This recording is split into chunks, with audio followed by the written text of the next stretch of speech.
ಎಸ್ಎಸ್ಎಲ್ಸಿಯಲ್ಲಿ ಇತಿಹಾಸದಲ್ಲೇ ದಾಖಲೆ ಫಲಿತಾಂಶ. 94% ಮಕ್ಕಳು ಪಾಸ್. 7 ವಿದ್ಯಾರ್ಥಿಗಳಿಗೆ ಔಟ್ ಮಾರ್ಕ್ಸ್.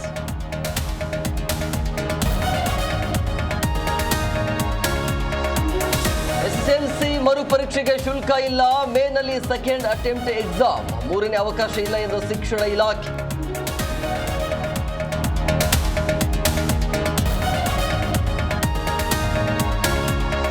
ಸಿಎಂಗೆ ಶುರುವಾಯಿತು ಮೇ ತಿಂಗಳ ಢವಢವ.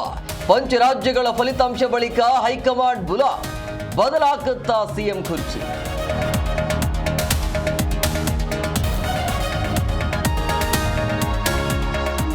ಮೇ 9ಕ್ಕೆ ಬಿಎಸ್ವೈಗೆ ಅಭಿಮಾನೋತ್ಸವ. ಅಮಿತ್ ಶಾ ಸೇರಿ 10 ಲಕ್ಷ ಜನ ಭಾಗಿ ನಿರೀಕ್ಷೆ. ಕಾರ್ಯಕ್ರಮದ ಬಗ್ಗೆ ವಿಜಯೇಂದ್ರ ಕಾರಜೋಳ ಮಾಹಿತಿ.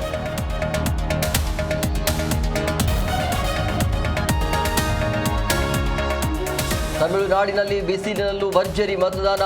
ಬಂಗಾಳದಲ್ಲಿ 60% ವೋಟಿಂಗ್. ಗದ್ದಲ ಗಲಾಟೆ ಮಧ್ಯೆ ಬಿರುಸಿನ ಮತದಾನ.